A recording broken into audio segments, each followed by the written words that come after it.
¿Cómo están? Bienvenidos. Son las 8 de la mañana y estamos comenzando esta nueva edición de Agenda Económica, día viernes, cierre de la semana.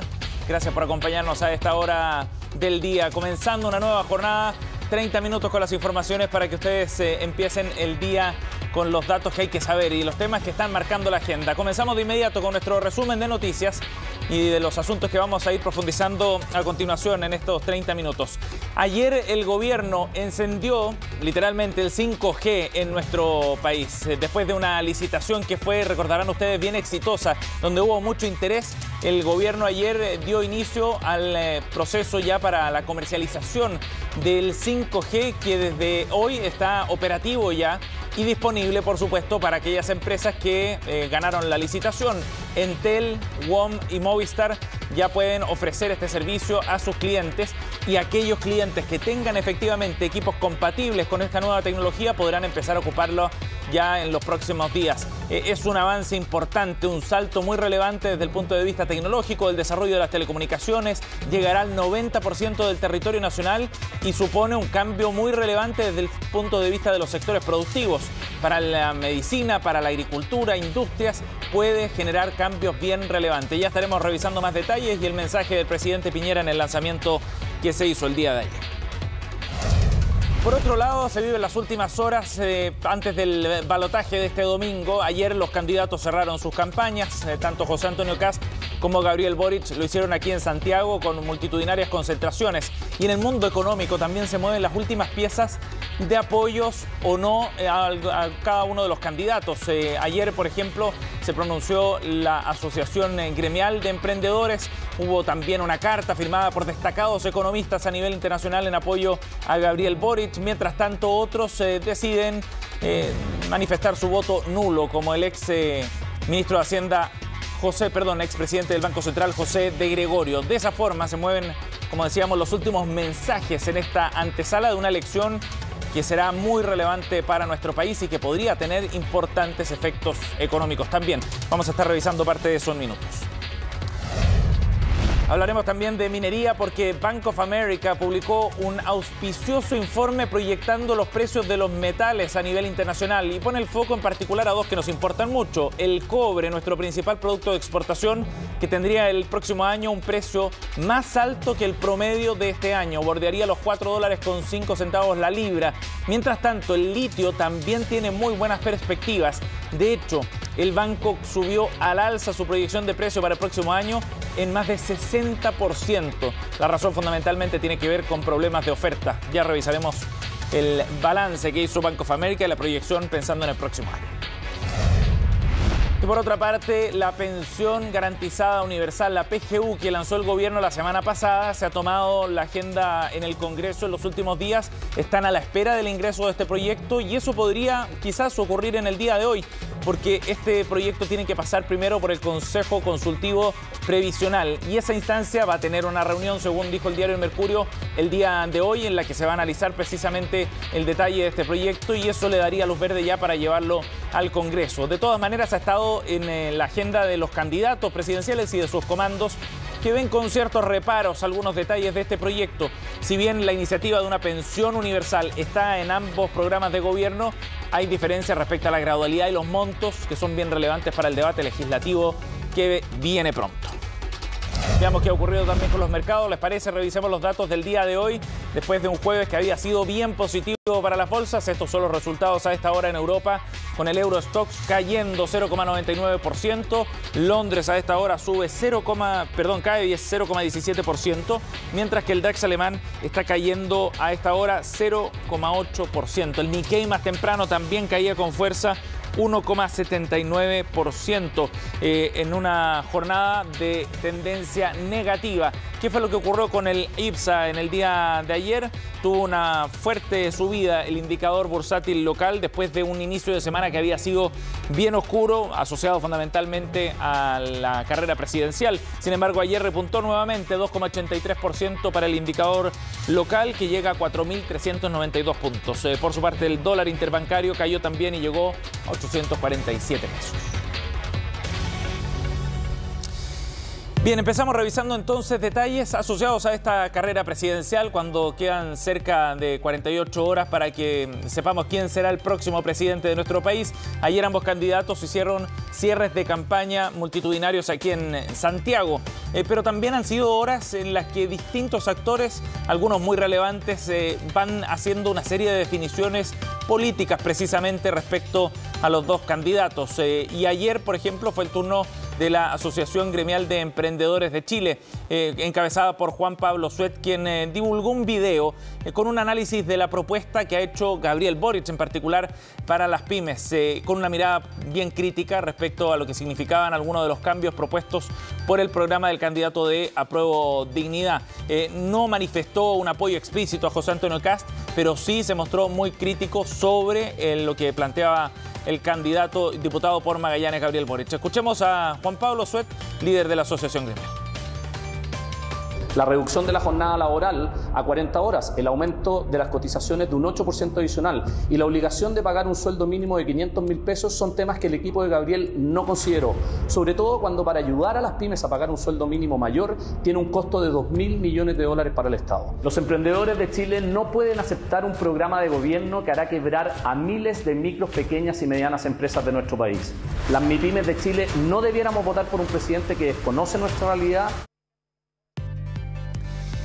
Bueno, eso fue la declaración de Juan Pablo Suet en este video que se divulgó a través de las redes sociales, pero por otro lado hubo un grupo de MIPYMES que publicaron una carta en la que apoyaban explícitamente al candidato de Apruebo Dignidad, Gabriel Boric. Entre ellos lo firmaban representantes de una pyme, de ferias libres, de comunidades locales a nivel regional también, que manifestaban su apoyo al candidato de Apruebo Dignidad. Y no fue el único apoyo que recibió además Gabriel Boric el día de ayer, porque en una carta firmada por 5 destacados economistas recibió apoyo internacional también el diputado por Magallanes. Fueron 5 economistas líderes por estos días, algunos de ellos premios Nobel, como el premio Nobel de 2001 Joseph Stiglitz, quien junto a Tomás Piketty, profesor de Columbia y exministro de Hacienda de Colombia, José Antonio Ocampo, y 2 economistas que marcan también referencia para el Frente Amplio desde Europa, la experta en innovación Mariana Mazzucato y el docente de la Universidad de Cambridge, Ha-Jun Chang, firmaron esta carta, ellos 5, para respaldar el programa y la candidatura de Gabriel Boric. En este escrito destacan que el momento que está viviendo Chile es crucial. Los chilenos deberán decidir entre retroceder o avanzar, por lo que han considerado que es relevante que dieran a conocer su opinión públicamente al respecto. Además, destacaron que debido a la pandemia y la emergencia climática, el nuevo camino de la economía tiene que ser sustentable tanto en lo social como en lo medioambiental. Es justamente por esto que destacaron su apoyo al programa de Boric. Según indicaron, ven en él la apertura hacia el futuro. Señalaron que sus políticas son viables, en una carta que para el comando también fue significativa, dándole respaldo a un programa que ha tenido tensiones también por los ajustes vividos en las últimas jornadas. Pero a nivel local también hubo definiciones relevantes. Veamos qué fue lo que dijo José de Gregorio, el expresidente del Banco Central, quien se refirió también a esta elección y donde anunció finalmente que votará nulo. Revisemos algunos pasajes de una conversación que sostuvo con Radio Cooperativa. Dice: cuando uno escucha a Boric y cuando uno escucha a Kast, se acabó lo que ellos planteaban. Entonces, al final, esto se transforma en un problema de credibilidad, dice el expresidente del Banco Central respecto a los cambios en su programa. Por otro lado, profundizaba en este tema también respecto a cómo se van haciendo los ajustes pensando en un eventual gobierno. Ambos tienen potenciales. La verdad es que ninguno me gusta, pero tampoco me gustaban los candidatos de la primera vuelta. Y por eso los periodistas le preguntan, bueno, ¿qué va a hacer el día 19 de diciembre? Esto fue lo que dijo José de Gregorio, zanjando el tema. Dijo: sí, va a anular. A pesar de la presión que tengo por todos lados, creo que es lo más honesto conmigo, decía de Gregorio en esta conversación. Destacados economistas ya habían tomado posición. Eduardo Aninat, por ejemplo, había manifestado su apoyo a José Antonio Kast. Rodrigo Valdés antes lo hizo con Gabriel Boric. Y a nivel internacional se sigue de cerca esta elección. Hay tensión también, sobre todo desde algunos sectores que están mirando muy detalladamente los pasos que proponen ambos candidatos. Y ayer la presidenta global del Banco Santander también comentó las elecciones en Chile. Tuvo una conferencia virtual con periodistas latinoamericanos y Ana Botín dijo que seguirán invirtiendo en el país, independiente de quién gane.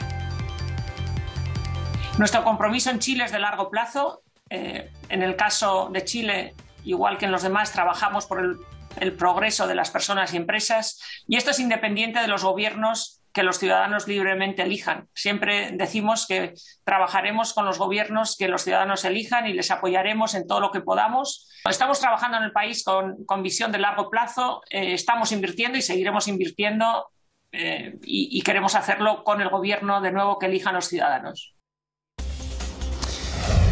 Bien, vamos a otro tema. Ya les contábamos que el gobierno ayer dio el inicio al funcionamiento del 5G en nuestro país. Esta es una de las noticias en el siguiente resumen de Nicole Bernal. Fue el Banco Central de Chile, el miércoles la Reserva Federal y este jueves fue el turno del ente emisor europeo.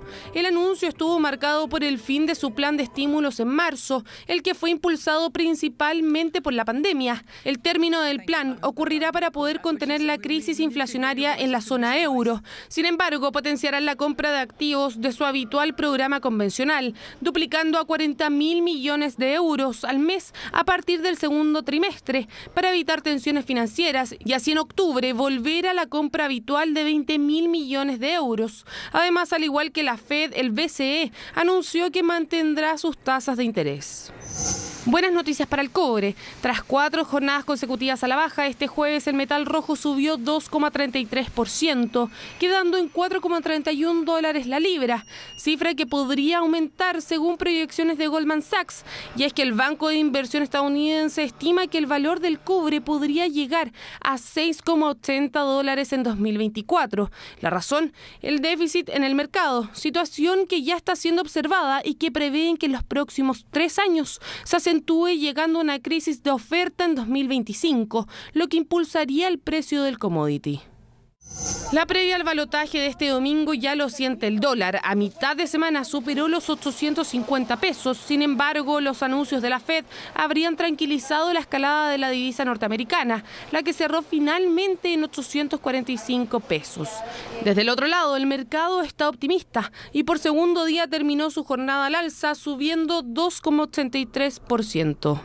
Este jueves, el presidente Sebastián Piñera dio inicio al despliegue de la primera red de tecnología 5G en Latinoamérica, lo que convertirá a Chile en pionero a nivel continental. A la moneda asistieron las 3 compañías que se adjudicaron la licitación y que deberán cumplir con la cobertura del 90% de la población en un plazo de 2 años. Con esto, 366 localidades del país serán beneficiadas con internet móvil de alta velocidad, además de todos los hospitales públicos, algunos aeropuertos, entre otros. ¿Qué ha sido parte de este día histórico? Esta tecnología tiene una velocidad y capacidad de transmitir audios, videos e información que más de 10 veces la que tenemos hoy. Además, permite la interconexión de más dispositivos y aparatos. Pero también tiene una mucho mejor latencia, lo que significa capacidad de respuesta prácticamente instantánea y mayor estabilidad y confiabilidad. Y además es más eficiente porque nos va a permitir reducir en hasta 90% el consumo de energía de la red.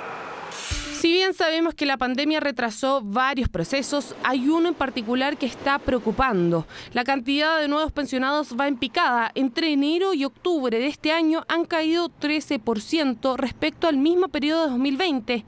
Con apenas 104.000 nuevos jubilados, 2021 registra hasta octubre la cifra más baja desde 2015.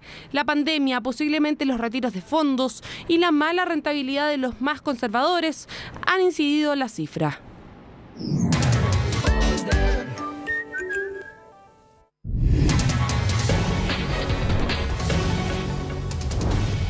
Ya estamos de vuelta, 8:18, y vamos a ir a revisar de inmediato la conversación que sostuvo este jueves Nicolás Pauta en Agenda Económica APM con Axel Christensen, director de Estrategias de Inversiones para América Latina de BlackRock, analizando el panorama internacional y el contexto chileno respecto a lo que está ocurriendo en materia económica. Axel, ustedes recién acaban de publicar el informe que hacen 4 veces al año y hay un mensaje que quiero conversar contigo, que es vivir con inflación. ¿Ustedes creen que es lo que nos vamos a tener que acostumbrar, al menos en el corto plazo? Ciertamente eso ha sido la situación, incluso sin entrar al año nuevo todavía, Nicolás. Ya este año, y acá en Estados Unidos particularmente, hemos tenido que empezar a convivir con algo que, si bien en América Latina la verdad que nunca se fue, en países desarrollados como aquí mismo en Estados Unidos o en Europa, muchas veces se habló incluso de la muerte de la inflación. Así que el tener que volver a aprender a vivir con la inflación es un elemento importante, no solamente para el bolsillo, sino que también para las inversiones, Nicolás. ¿Y cuáles son las razones que tú ves, Axel, para que esta inflación mundial sea más persistente? Se ha hablado que debido a los problemas logísticos derivados de la pandemia o también distintas ayudas gubernamentales, eso ha impulsado el alza en los precios. ¿Esas son las razones que tú ves más persistentes o hay otras de fondo? Hay tres razones, Nicolás, que vemos que llevan a que la inflación persista por encima de lo que estábamos habituados a verla antes de la pandemia. El primero de ellos, tú lo tocas, hay efectos que si bien son transitorios efectivamente y que se van conectando con estas reducciones de las cadenas de suministro, en la medida que esa transitoriedad se va demorando, ¿no? Que se tarda los precios en revertir a como estaban antes, empieza a ampliarse la base. Más productos empiezan a ajustar hacia arriba. Un ejemplo, el panadero, ¿no es cierto?, ve que le suben los insumos, le sube la mano de obra, entonces finalmente él decide subir el pan. Entonces hay un efecto de que si bien son factores transitorios, permanece más en el tiempo y se agranda a esa base. Lo segundo es que hay algunos elementos más estructurales, Nicolás. Lo que estamos viendo en relación al precio de los combustibles, por ejemplo, creemos que tiene directa relación con la transición climática. Va a haber una desestabilización entre la demanda y la producción de combustibles, que va a haber, como estamos viendo ahora, algunos aumentos bastante importantes de precios. Y finalmente está un tema que tiene que ver cómo los bancos centrales están actuando frente a mayor inflación. Si bien no es el caso de todos los bancos centrales, pero en Estados Unidos, en Europa, los bancos centrales están demorándose más y están reaccionando más limitadamente frente a la inflación, que en la práctica significa darle más tolerancia a que la inflación sea más persistente. Ustedes lo mencionan también en su informe, que los bancos centrales se están poniendo más lentos que en otros escenarios de alta inflación, incluso en escenarios de recuperación económica, como lo estamos viendo ahora en el mundo. La Fed va a subir las tasas de interés el próximo año, ya redujo compras de bonos, el Banco Central Europeo en marzo va a terminar con la compra de bonos. ¿Por qué creen ustedes que están siendo más lentos o cuál es el argumento que ustedes usan para utilizar ese calificativo?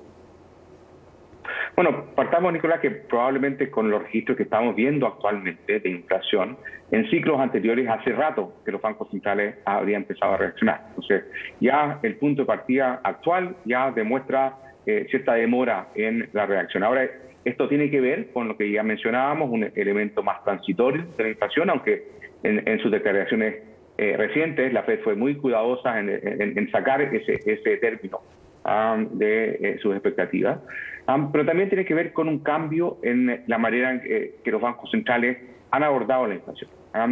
Un poco antes de la pandemia, la Reserva Federal y después el Banco Central Europeo empezaron a mirar la inflación no en cuanto a expectativas hacia adelante, y en función de eso determinar si correspondía subir las tasas de interés o no, sino que se centraron en la inflación promedio y que por definición mira hacia atrás. Vas calculando el promedio de los últimos 2 a 5 años y en función a ese objetivo vas fijando tu decisión de subir las tasas de interés. Como tanto Europa como Estados Unidos traían antes de la pandemia varios años con inflaciones por debajo del 2%, ese promedio dejó una holgura y que ha permitido que la inflación hasta ahora haya sido más alta. Luego, dándole espacio para demorarse en cuanto a reacción de inflación. Eso es lo que estamos viendo hasta ahora y creemos que vamos a ver también, si bien va a haber un inicio de incremento de tasa de interés el próximo año, tú bien lo señalabas, creemos que va a ser más lento y el punto final va a ser más por debajo de lo que han sido ciclos de alza de tasa de interés históricamente en Estados Unidos. Axel, esa misma afirmación que hacen ustedes se puede aplicar a lo que está pasando en Chile. El Banco Central empezó hace ya bastantes meses a subir fuertemente la tasa, lo va a seguir haciendo, lo ha hecho por las presiones inflacionarias, pero también ha manifestado que las presiones inflacionarias corresponden a 3/4 partes de factores locales, no externos. ¿Eso marca una diferencia aquí puede ser más efectivo y rápido el efecto de las tasas de interés para controlar la inflación? Efectivamente, hacemos distinciones cuando hablamos de este retraso, entre otras cosas, esos cambios de la manera en que abordan la inflación está básicamente centrado en esos dos grandes bancos centrales, son los más importantes a nivel mundial, pero como tú bien señalas, y el Banco Central de Chile es un buen ejemplo, hay bancos centrales que no siguen necesariamente ese trayecto, que han respondido mucho más rápidamente. Ya este año hemos visto varias alzas y también en el fondo reaccionan frente a una inflación mucho más amplia en la base. Tú mencionas, hay un efecto adicional de un consumo interno que marca una parte importante. Ahora, dicho eso, el propio Banco Central ha visto que, si bien anticipa que vengan mayores alzas hacia adelante para ir controlando esa inflación, ya para el año 2023, no mucho más lejos hacia allá, ya empiecen a proyectar que esas tasas la podrán reducir, en función de una economía que probablemente ya no muestre el mismo ritmo de crecimiento que hemos visto este año y tenga que salir un poco a dar espacio a la economía, a dejar de apretar tan fuertemente con las de tasas que estamos haciendo ahora, para que el efecto, digamos, de crecimiento económico, digamos, no sea tan pronunciado. Axel, ahora yendo a sus proyecciones financieras, el hecho de que en el mundo la Fed, el Banco Central Europeo y otras entidades empiecen a subir las tasas de interés, ¿es por eso que ustedes ven que los bonos tendrían nuevamente caídas este año, tal como sucedió el año pasado? Ciertamente, vemos eso como una posibilidad, digamos, bastante probable, tanto así que lo constituye nuestro escenario central, nuestro escenario base. Y aquí hay que remarcar dos cosas, Nicolás. No solamente lo que tú señalas respecto a los bancos centrales más demorados en subir las tasas de interés, sino que al mismo tiempo que esas subidas de tasas de interés no alcanzan a compensar el incremento en la inflación. Luego, lo que sucede, y esto es muy marcado en la renta fija de países como Estados Unidos, en Europa o Japón, es que al final de cuentas, cuando ajustas por inflación, cuál es la rentabilidad que obtienes al invertir en los bonos de esos gobiernos, al final vas a terminar con una rentabilidad negativa, como precisamente ha ocurrido durante este año. Entonces, esa combinación, inflación más alta, y si bien tasa de interés subiendo, pero no lo suficiente para compensar por la mayor inflación, es lo que nos hace particularmente cautelosos con respecto a la renta fija y de alguna manera nos empuja a buscar oportunidades de inversión en otras categorías, como puede ser la renta variable. Sí, eso creo que ha sido las últimas recomendaciones de los últimos años de ustedes. Me imagino que también nuevamente enfocada en Estados Unidos. ¿Algún otro mercado que ustedes vean? La verdad, Nicolás, estamos más que un enfoque regional, entrando en 2022, buscando exposiciones que tienen que ver más con sectores. Y eso ciertamente uno lo puede derivar a una exposición en Estados Unidos, pero también estamos incluyendo dentro de esa exposición a Europa y a Japón. Y aquí básicamente estamos buscando cubrir dos objetivos. En primer lugar, ya lo hemos mencionado, estrategias que me permitan proteger o mitigar el efecto de inflación. Hay ciertos sectores en las bolsas de los países que yo acabo de mencionar, que ya sea por el modelo de negocio que tienen, ya sea por el poder de precio que tienen en la industria, les permite sortear de mejor manera a la situación de mayor inflación. Y en ese sentido vamos a destacar los mercados desarrollados por encima de los mercados emergentes, precisamente por la composición sectorial que antes hacía mención. Te doy un ejemplo. Las empresas tecnológicas han demostrado ser muy resilientes y en ese sentido la exposición sectorial de países como Estados Unidos es mucho mayor, 30% en el índice bursátil versus apenas, digamos, 3-4% similar a Latinoamérica. Entonces va a haber una distinción no tanto en la situación macro regional, macroeconómica de la región, sino también en su composición sectorial. Eso es un punto. Y el segundo punto tiene que ver con cómo vemos que las distintas regiones y nuevamente los sectores dentro de ellas van sorteando los desafíos, pero también las oportunidades que se presentan de la transición climática. Estos factores que tú mencionas, y esta es la pregunta que a mí me encanta siempre hacerte para terminar nuestras conversaciones, todos estos factores uno debería entonces aplicarlos a fondos mutuos que elija, a ETF también que elija para poder invertir. Aquí claramente no va a haber una sola bala de plata para enfrentar el 2022. El nombre del juego, lo hemos comentado en ocasiones anteriores, Nicolás, es buscar una diversificación adecuada Mencionaba, hay varios sectores que permiten mitigar el efecto de inflación: tecnología, el sector inmobiliario, la manera en que se ajustan, por ejemplo, los precios, los arriendos, permite aislar un poco la inflación. Después vamos a buscar oportunidades también en la renta fija, nos va a obligar a tomar un poquito más de riesgo, pero interesantemente, la renta fija en mercados emergentes, con lo que mencionábamos, el aumento de tasa de interés que ya estamos viendo de varios bancos centrales y tipos de cambio que ya están reflejando una situación de mayores tasas de interés, incluso con algo de incertidumbre política, y aquí Chile no es la excepción, están generando un atractivo rendimiento en una categoría como son los bonos, que como ya me mencionaba, no parece ofrecer alternativas de rendimiento en los países desarrollados tan apetitosas.